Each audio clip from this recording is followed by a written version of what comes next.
नमस्कार, आप देख रहे हैं इंडिया टीवी। आपके साथ मैं हूं गौनिका अरोड़ा। नरेंद्र मोदी ने वोटिंग के पहले दिन का रुझान बहुत साफ साफ बता दिया है। जानते हैं क्या कहा है?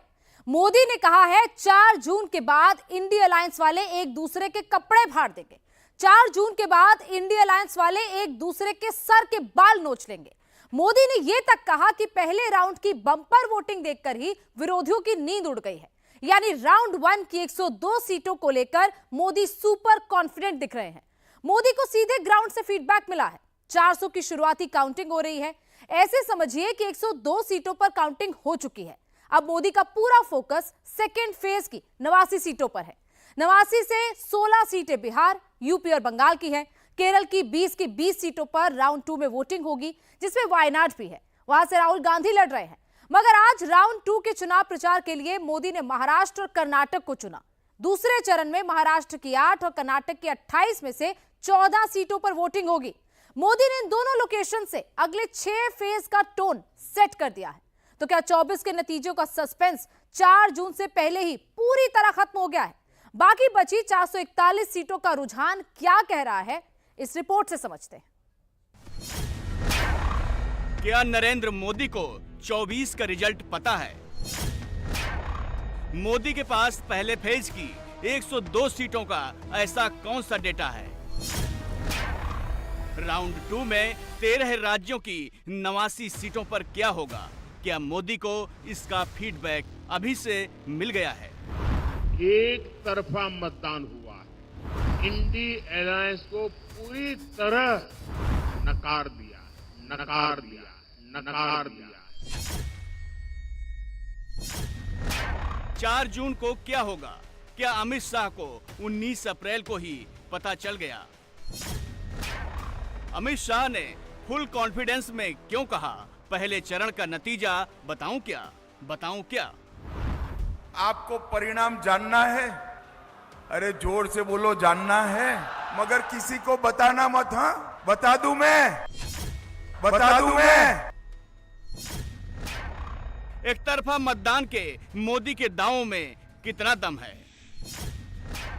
अमित शाह की नतीजे वाली भविष्यवाणी में क्या स्कोर है? उसका क्लेम कितना सटीक है? डिटेल आगे देंगे। शनिवार सुबह से एक हैशटैग हर मोदी विरोधी की टाइमलाइन पर घूमा। वो हैशटैग था मोदी तो गयो, यानी मोदी हार रहे हैं। तो क्या ये वाकई सच है? क्या मोदी के दुश्मनों का नो वोट टू बीजेपी वाला नैरेटिव हिट हो गया, या इसमें कोई पेच है? एंटी मोदी गुट वोटर टर्नआउट की आड़ में छिपकर ये नैरेटिव चला रहा है कि वोटर्स ने बीजेपी को गुड बाय बोल दिया है। क्या ये सच है या 100% झूठ है? ये बात तो सच है कि राउंड 1 में 102 सीटों पर एवरेज वोटर टर्नआउट सिर्फ 63.89% रहा। 2019 के चुनाव में फर्स्ट फेज की 102 सीटों पर एवरेज वोटर टर्नआउट 69.43% था। यानी अब की बार पहले चरण में करीब 6% कम मतदान हुआ है। और इसी के बाद कांग्रेस वाले अपनी ग्राउंड रिपोर्ट लेकर आ गए। मोदी साउथ में साफ, नॉर्थ में हाफ। ये लिखने लगे, इंडी गुट ने लीड बनाई। ये स्क्रिप्ट फैलाने लगे। कांग्रेस की Supriya Shrinate mother of all exit polls लेकर आ गई।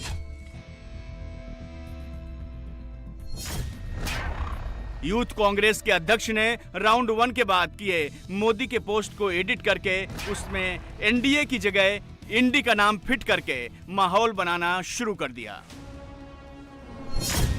आरजेडी वाले फर्स्ट डे सुपर फ्लॉप वाला नैरेटिव बिल्ड करके 400 हार की कहानी बनाने लगे। First day first show flop का यही टेप अखिलेश भी बजाने लगे। सवाल है कि कम वोटिंग से किसकी सीटें बढ़ी हैं, किसकी सीटें घटी हैं?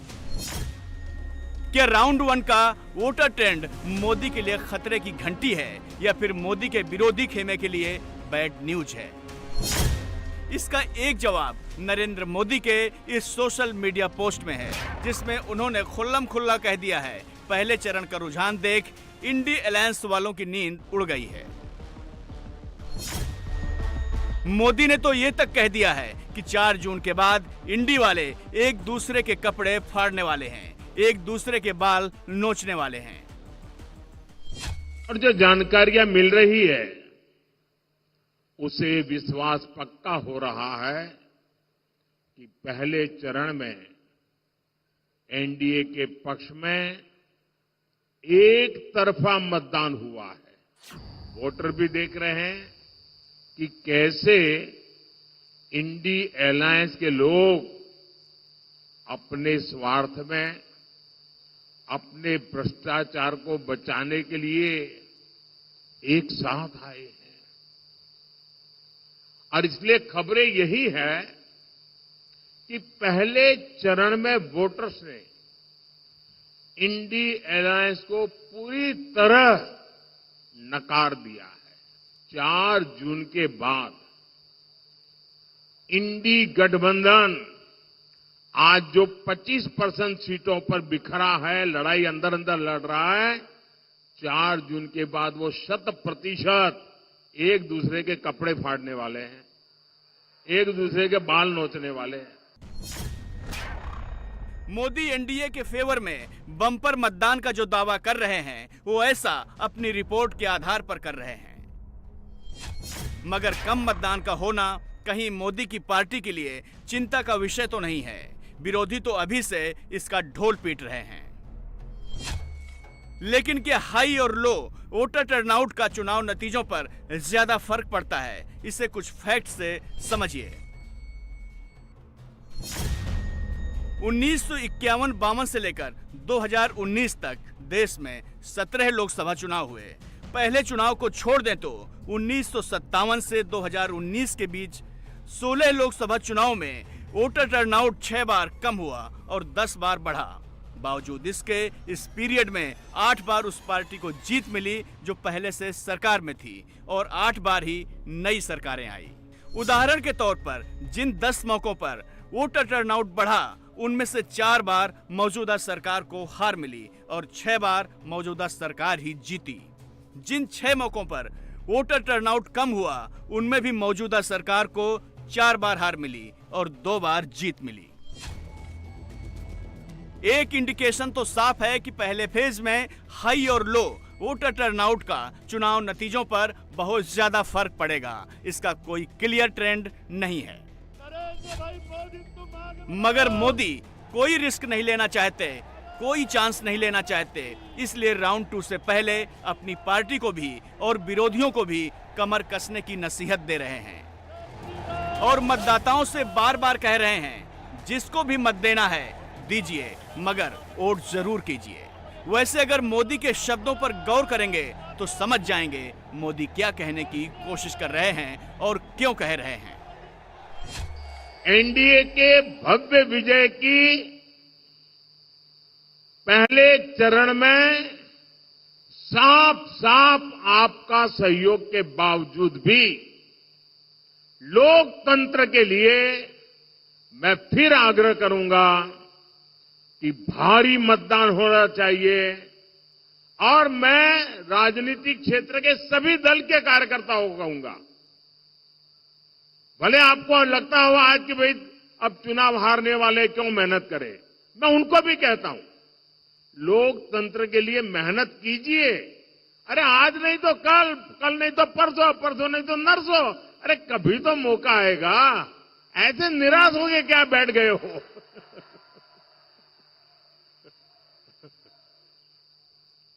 और इसलिए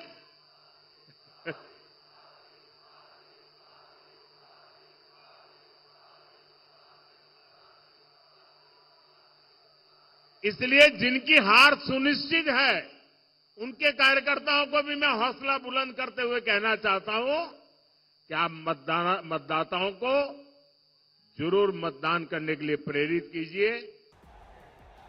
मोदी की बातों का मतलब ही यही है कि उनके वोटर्स तो घर से निकल रहे हैं, विरोधियों के वोटर्स अभी से हार मानकर बैठ गए हैं। वैसे एक बात यह भी है कि बीजेपी के केस में वोटर टर्नआउट का बढ़ना हमेशा अच्छे संकेत ही रहे हैं। इसे आपको कुछ डेटा से समझाते हैं। 2014 के चुनाव में बीजेपी ने 77 सीटों में से 61% सीटों पर जीत दर्ज की, जहां वोटर टर्नआउट में 3% से ज्यादा का इजाफा हुआ था।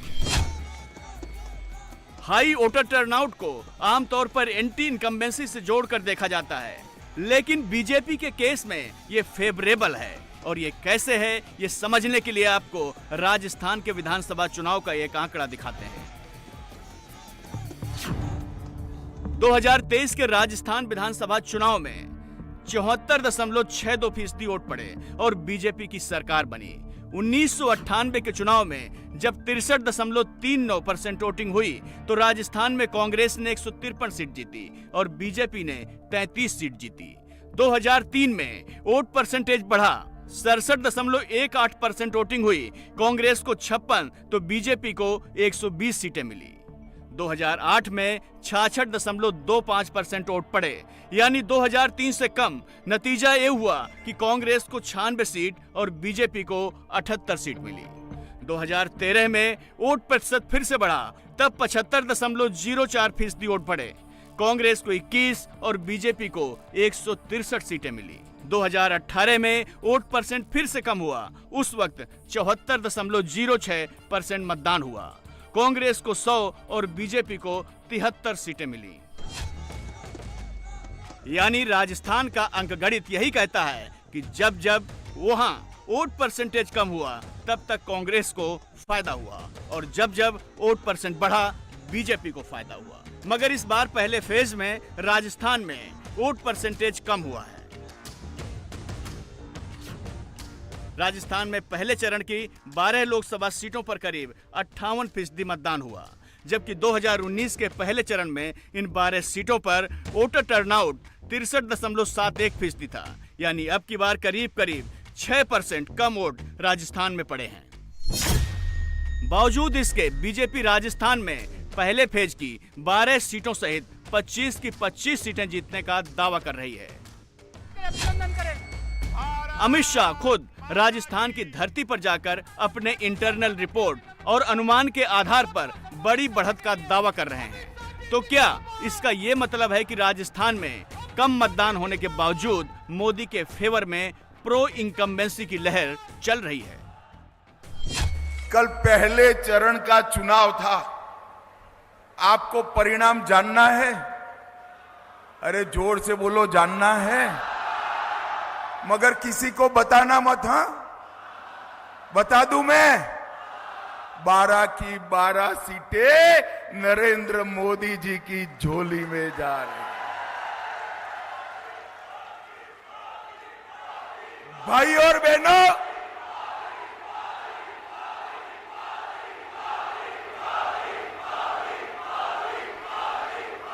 भाई और बहनों, राजस्थान क्रिकेट की भाषा में कहूं तो हैट्रिक कर कर तीसरी बार 25 की 25 सीटें नरेंद्र भाई को देने जा रहा है।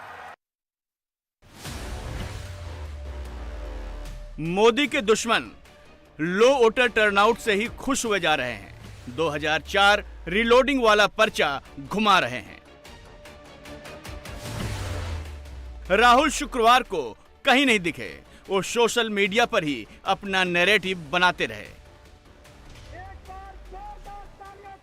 शनिवार को कैमरे पर आए तो वहीं लोकतंत्र बचाने के लिए मोदी को हराना है। 400 नहीं, मोदी को तो सिर्फ 150 पाना है। फुल वॉल्यूम में बस यही एजेंडा चलाते रहे। ये जो बीजेपी के लोग बोल रहे हैं कि इतनी सीटें आएंगी उतनी सीटें आएंगी, मैं सीधा बता देता हूं आपको, इनको 150 से ज्यादा नहीं मिलने वाली है। ये जो भी कहना चाहे कह लो, 150 से एक ज्यादा नहीं आने वाली। देखिए, ये जो चुनाव है ये संविधान को बचाने का चुनाव है। आरएसएस के लोग, बीजेपी के लोग संविधान को खत्म करने की कोशिश कर रहे हैं, लोकतंत्र को खत्म करने की कोशिश कर रहे हैं। और इंडिया गठबंधन लोकतंत्र को और संविधान को बचाने की कोशिश कर रहा है। बिहार के भागलपुर में राहुल तेजस्वी का ज्वाइंट फोटो सेशन हुआ, मगर तेजस्वी का फोकस इस बात पर नहीं था कि आरजेडी की सीटें कहां से आ रही हैं। वो तो यही ख्वाब देखते जा रहे थे कि मोदी जा रहे हैं, 24 में नहीं आ रहे हैं। जो फीडबैक आया है बहुत ही बढ़िया आया है और वन साइडेड आया है।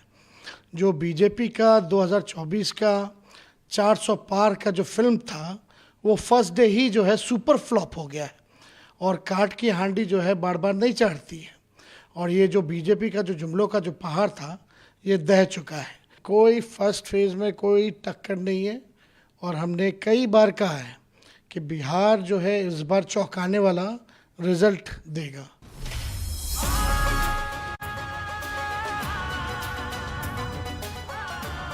बिहार के बाद फोकस यूपी में शिफ्ट हुआ। अमरोहा में यूपी के दोनों लड़के साथ आकर बैठ गए। न राहुल की स्क्रिप्ट बदली, न अखिलेश की स्क्रिप्ट बदली। राहुल संविधान, लोकतंत्र, अडानी, मोदी पर अटके रहे। अखिलेश तेजस्वी की ही तरह first day flop show, first day flop show BJP के लिए यही रिपीट करते रहे। कल ही जनता ने भारतीय जनता पार्टी को पहले चरण में ही पलट दिया। जो लोग कहते थे कि उनकी फिल्म चल नहीं रही है, मैं उन्हें बताना चाहता हूं, पहले दिन ही पहला शो भारतीय जनता पार्टी का फ्लॉप रहा।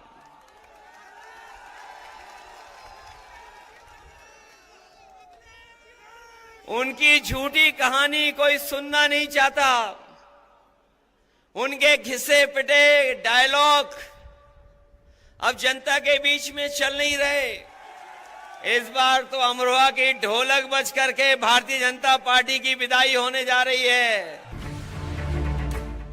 अखिलेश ने फ्लॉप शो वाली मनोहर कहानी सुनाई। कांग्रेस ने अपनी टाइमलाइन पर इस तरह के पोस्टर में सेम टू सेम वही लाइन चिपका डाली। राहुल ने 150 बोला। कांग्रेस ने वाह राहुल वाह कहना शुरू कर दिया। मगर जो राहुल मोदी के लिए 150 सीट वाली भविष्यवाणी कर रहे हैं वो तो खुद अमेठी की सीट पर अब तक कोई फैसला नहीं कर सके हैं। शायद वो 26 अप्रैल का इंतजार कर रहे हैं, यानी वो दिन जब वायनाड में वोटिंग होगी और वहां का मूड देखने के बाद ही राहुल अपनी एक और सेफ सीट ढूंढने निकल पड़ेंगे। और ये बात कहने वाले कोई और नहीं, प्रधानमंत्री नरेंद्र मोदी हैं। इस चुनाव में इनको सबक सिखाना बहुत जरूरी है भाई। और देखिए, कांग्रेस के जो शाहजादे हैं उन्हें भी वायनाड में संकट दिख रहा है। शाहजादे और उनकी टोली 26 अप्रैल को वायनाड में वोटिंग का इंतजार कर रही है। जैसे ही 26 को वायनाड में वोटिंग पूरा हो जाएगा, ये शाहजादे के लिए एक और सुरक्षित सीट घोषित कर देंगे और कहीं और से फिर से लड़ाना पड़ेगा उनको, क्योंकि उनके अलायंस के साथी भी एक दूसरे को गालियां दे रहे हैं। कल आपने उनके एक साथी केरल के मुख्यमंत्री ने जो शाहजादे को सुनाई है, मैं भी कभी ऐसी भाषा नहीं बोलता हूं, ऐसी भाषा बोली है उन्होंने साथी को। ये हाल है उनका। अब जैसे इन्होंने अमेठी से भागना पड़ा, अमेठी छोड़ा, अब मान के चलिए वो वायनाड भी छोड़ेंगे।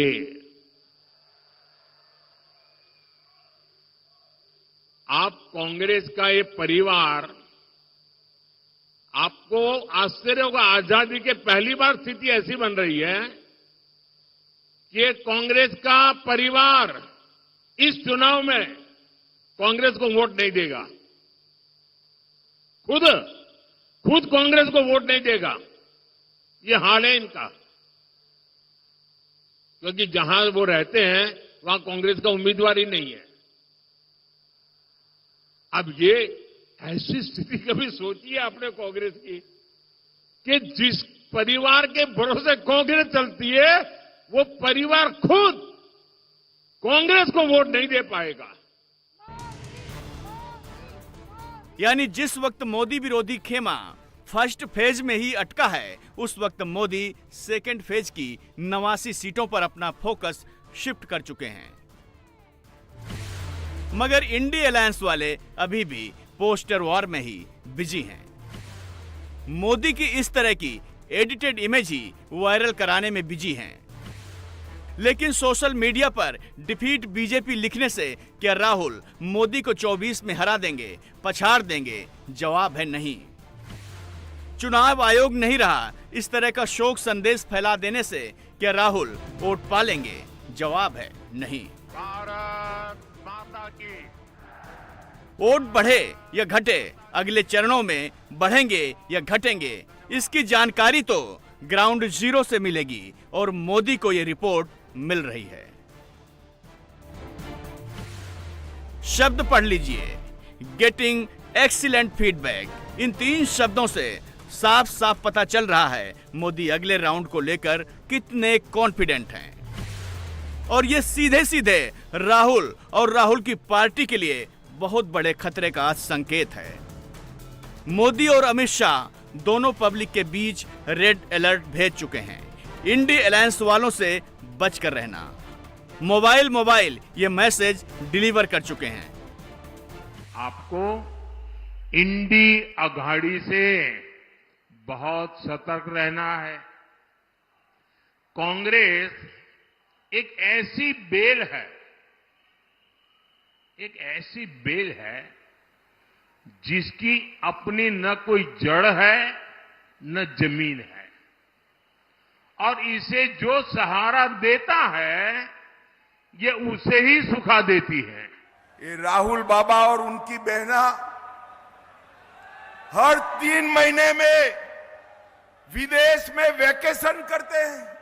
हर 3 महीने में प्रियंका जी चालू चुनाव में थाईलैंड छुट्टी मनाकर आई। बोलिए क्यों? यहां गर्मी बहुत है, गर्मी से तकलीफ होती है। एक और हर 3 महीने में विदेश में वैकेशन करने वाले राहुल बाबा है, और दूसरी ओर 23 साल से दीपावली की भी छुट्टी न लेने वाला नरेंद्र मोदी है। 23 साल से नरेंद्र मोदी जी ने एक भी छुट्टी नहीं ली। एक और सोनिया जी का एजेंडा है, मेरे बेटे को प्रधानमंत्री बनाओ, और दूसरी ओर मोदी जी का एजेंडा है, मेरे भारत को महान भारत बनाओ। एक और चांदी की चम्मच मुंह में लेकर पैदा हुए राहुल बाबा है, तो दूसरी ओर गरीब के घर में चाय बेचने वाले के घर में पैदा हुआ नरेंद्र मोदी। आपकी पसंद क्या है? जोर से बताओ जरा। भाई और बहनों, सिर्फ भीलवाड़ा की नहीं, पूरा पश्चिम उत्तर दक्षिण मैं जहां पर भी जाता हूं, हर जगह मोदी मोदी मोदी मोदी के नारे लगते हैं। और हर जगह हम कुछ बोले इसके पहले कहते हैं, अब की बार, जरा जोर से बोलिए, अब की बार। आज तय हो गया कि नीतीश कुमार और लालू यादव के बीच दोस्ती अब नहीं रही। दोनों के बीच सियासी दुश्मनी बहुत ज्यादा बढ़ चुकी है। आज नीतीश कुमार ने लालू यादव से पर्सनल सवाल पूछे। तेजस्वी और मीसा भारती ने क्या जवाब दिए। बिहार की पूरी इलेक्शन स्टोरी समझनी है तो ये रिपोर्ट देखिए।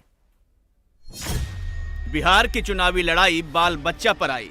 नीतीश का लालू पर अटैक, तेजस्वी का चच्चा को जवाब। बिहार में पहले चरण का रण पूरा होते ही दूसरे चरण का चक्रव्यूह तैयार हो चुका है। दूसरे चरण में बिहार की 5 सीटों पर 26 अप्रैल को मतदान होना है। दांव पर बांका, कटिहार, भागलपुर, पूर्णिया और किशनगंज की सीटें हैं। कटिहार के डुमरिया में मुख्यमंत्री नीतीश कुमार ने लालू यादव पर पर्सनल अटैक किया। लालू के बाल बच्चों की बात की। हट गए तो बीवी को बना दिया, अब आजकल बाल बच्चा को अब पैदा तो बहुत कर दिया। इतना ज्यादा पैदा करना चाहिए किसी को बाल बच्चा, लेकिन उतना किया और उसी में कई गो बेटी को, 2 गो बेटा को, सबको लगा करके। अब आप समझ लीजिए कि ये लोग क्या करते हैं, कहीं कहीं कुछ बोलते रहते हैं तो कहीं पुरानी बात को भूल जाते हैं। इसलिए हम सब जगह आपको बता देना चाहते हैं कि कोई काम नहीं होता था और इतना ज्यादा होता था जी, कोई बाहर नहीं निकलता था, आने जाने का रास्ता नहीं था, पढ़ाई नहीं था, कोई इंतजाम कहीं पर नहीं था, इलाज तक नहीं होता था, क्या हालत था। लालू यादव के 9 बच्चे हैं, जिसमें 7 लड़कियां और 2 लड़के हैं। 9 बच्चों में 4 को लालू राजनीति में उतार चुके हैं। लोकसभा चुनाव में मीसा भारती पाटलिपुत्र से मैदान में हैं, तो रोहिणी आचार्य सारण से चुनाव लड़ रही हैं। तेजस्वी यादव नेता प्रतिपक्ष हैं, तो तेज प्रताप यादव विधायक हैं। नीतीश के बाल बच्चों वाले सवाल का जवाब तेजस्वी यादव ने दिया। आपका अधिकार है, कुछ भी आप हमको कह सकते हैं, जो मन करे वो कहे, और वो जो भी कहेंगे मेरे लिए आशीर्वचन होगा और आशीर्वाद होगा। लेकिन बात यह है कि व्यक्तिगत बातें बोलने से क्या बिहार के लोगों को फायदा होगा, और व्यक्तिगत बातें जो है इस समय ऐसी बातें बोलनी नहीं चाहिए। हालांकि कुछ भी बोले, हम तो आशीर्वाद के रूप में आशीर्वचन ही मानेंगे, लेकिन चुनाव में मुद्दे जो है, मुद्दे पे बात होनी चाहिए। और किसी को इस तरह से व्यक्तिगत बात बोल करके बिहार के लोगों का ना बिहार का फायदा है, इससे फायदा किसका है। और ये लोकसभा का चुनाव चल रहा है और उनकी भाषण हम सुन रहे हैं आजकल, और इस भाषण में वो क्या बोल रहे हैं भाई, कौन उनको लिख करके दे रहा है, क्या बोल रहे हैं, इस तरह की बातें समझ में नहीं आ रही। लग नहीं रहा कि लोकसभा का चुनाव हो रहा है। ये कोई परिवार लड़ रहा है क्या? ये लोकसभा का चुनाव है। बेरोजगारी पे बात कीजिए, बिहार के विशेष पैकेज के बारे में बात कीजिए। तो हम तो इस पे ज़्यादा कुछ नहीं कहेंगे, हम तो भगवान से यही प्रार्थना करेंगे स्वस्थ रहें, सुखी रहें, है ना, और इससे ज़्यादा हम क्या करें। लालू की बड़ी बेटी मीसा भारती लगातार तीसरी बार पाटलिपुत्र से चुनाव लड़ रही हैं, जहां उनकी टक्कर चाचा रामकृपाल यादव से है। पाटलिपुत्र में यादव 24%, भूमिहार 10%, मुस्लिम 8% और पासवान 6% हैं। यहाँ 7वें चरण में 1 जून को मतदान होना है। नीतीश के बाल बच्चों वाले सवाल पर मीसा भारती भी कूद पड़ी। मीसा ने कहा, प्रधानमंत्री मोदी परिवारवाद पर बोलना बंद कर चुके हैं, तो अब चर्चा शुरू हो गए हैं। क्या बोले चाचा जी के लिए, क्या बोले, मतलब समझ में नहीं आ रहा क्या बोले इस पे। अब बिहार की जनता समझेगी कि बिहार प्रदेश के मुख्यमंत्री जी क्या कहना चाह रहे हैं। जब हमारे साथ थे तो उनको नहीं पता था, क्या कहें हम उनको। अब मोदी जी बंद कर दिए हैं तो चाचा जी शुरू किए हैं परिवारवाद पे बोलना। बिहार में दूसरे चरण में एंटी मोदी मोर्चा लोकल मुद्दों को भुनाने की कोशिश में है। बेरोजगारी, शिक्षा, नौकरी, महंगाई को मुद्दा बनाने की कोशिश कर रहा है। तेजस्वी युवाओं का वोट लेने के लिए हर रैली में 4 लाख नौकरी देने का क्रेडिट ले रहे हैं। नीतीश ने नौकरी के मुद्दे पर तेजस्वी को आईना दिखाया। उन्होंने कहा 10 लाख सरकारी नौकरी देने के मिशन पर वो काम कर रहे हैं, जिसे कुछ महीनों में पूरा करके दिखा देंगे। सरकारी नौकरियों में महिलाओं को 35% आरक्षण देकर ज्यादा से ज्यादा मौका देंगे। उन्होंने कहा पुलिस में बिहार की 30,000 लड़कियों को नौकरी दी है, जो एक रिकॉर्ड है। ये लोग तो कभी किसी को नौकरी उकरी देते नहीं थे। अब आजकल हम इन लोगों को रखे हो, हम तो हटा दिए। तो आजकल बेटा उसका बोलते रहता है, कहता साहब हम किए हैं। अरे वो क्या किया बताइए तो। जब आया था तब हम ही बताए कि हम लोगों ने 2020 में ये तय किया 7 निश्चय 2, और उसी में हम लोगों ने तय किया कि हम 10 लाख नौकरी देंगे, और उसी पर काम करना शुरू किया। तो वो आया तो हमने कितने लोगों को दिया? 4 लाख के करीब युवाओं को सरकारी शिक्षा मिल गई। 1 लाख का काम चल रहा है, वो भी हो जाएगा बहुत जल्दी, और 3 लाख का भी काम शुरू हो गया। तो हमने जो 10 लाख कहा है, तो आप समझ लीजिए अगले साल तक में 10 लाख हो सकता है, उससे भी ज्यादा होगा। नीतीश ने कटिहार में सरकारी नौकरी का पूरा डेटा बताकर तेजस्वी के बेरोजगारी वाले नैरेटिव को ध्वस्त कर दिया, तो तेजस्वी ने 1 करोड़ सरकारी नौकरी का नया सिगुफा छोड़ दिया। भागलपुर में तेजस्वी ने हवाई दावा किया कि अगले 5 साल में इंडिया अलायंस की सरकार 1 करोड़ सरकारी नौकरी देगी। 2 करोड़ देंगे मोदी जी बोलते थे, कितना दिया पूछो। नीतीश जी से पूछो, 17 साल एनडीए के साथ क्यों नहीं उस समय दिया? जब तेजस्वी 17 महीने था तो देश भर में एक लौता बिहार ऐसा राज्य था जहां नौकरियां बट रही थी। दूसरे राज्य में कहीं नहीं नौकरी मिल रहा। पूरे देश से बेरोजगारी को खत्म कर लिया। सारा काम हम लोगों ने किया। जितने तालमी मरकज हैं, विकास मित्र हैं, टोला सेवक हैं, सबके मानदेय को हम लोगों ने दुगुना करने का काम किया। सारा काम हम लोग कर रहे थे, लेकिन चाचा जी हमारे पलट गए। बीजेपी ने हाईजैक कर लिया। पलटे तो पलटे, अगर नहीं पलटे होते तो अब तक 10 लाख लोगों को बिहार में सरकारी नौकरी मिल गया होगा। हमारी इंडिया गठबंधन की सरकार अगर जीतेगी, महागठबंधन जीतेगा, बीमा जी जीतेंगी, तो हम क्या करें? हमारी सरकार आने वाले 15 अगस्त को 1 करोड़ लोगों को हम लोग जो है सरकारी नौकरी देने का काम करेंगे पूरे देश भर में। बिहार में 5वें चरण में जिन 5 सीटों पर मतदान होना है, उनमें 3 सीटों पर मुस्लिम फैक्टर बड़ा असरदार है। कटिहार में मुसलमान 54%, किशनगंज में 70% और पूर्णिया में 40% हैं। इंडी अलायंस यहां मुस्लिम और यादव समीकरण के सहारे है। बांका में यादव करीब 3 लाख हैं। तेजस्वी और लालू बिहार में ये नैरेटिव बनाते हैं कि मुसलमान उनके साथ हैं और 24 में भी साथ रहेंगे।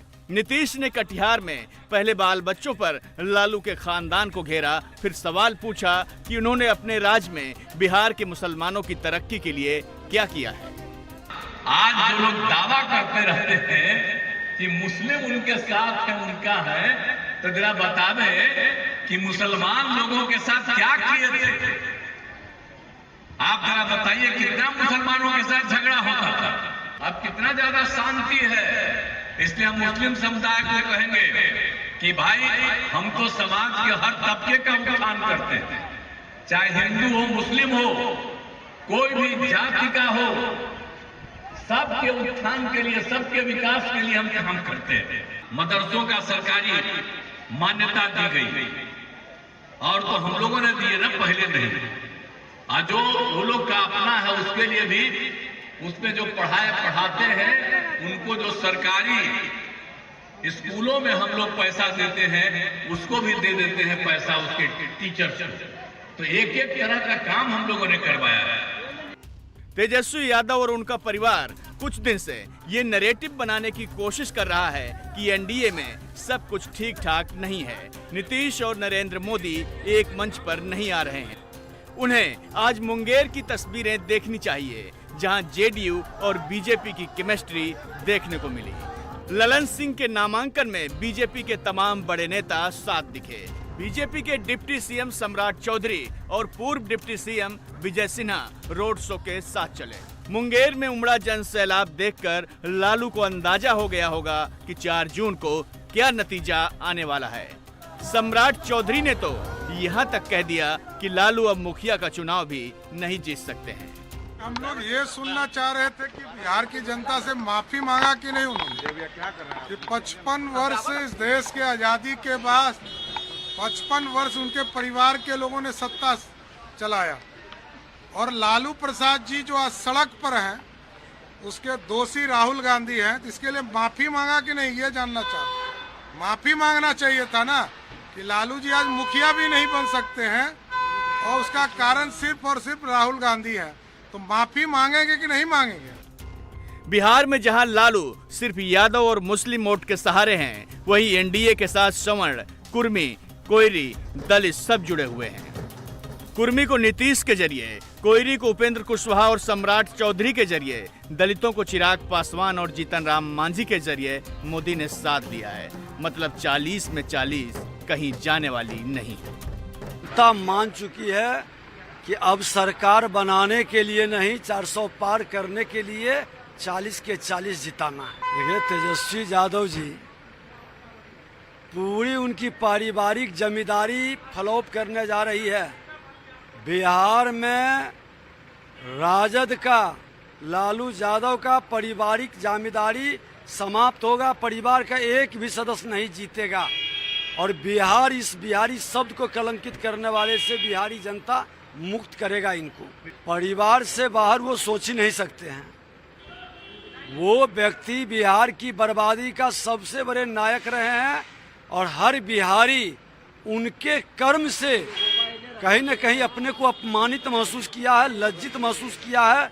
बिहार के बर्बादी का सबसे बड़े नायक लालू यादव हैं और बड़बोले बाप का बड़बोले पुत्र ये भी बिहार को लज्जित कर रहे हैं। वहीं यूपी के मुरादाबाद से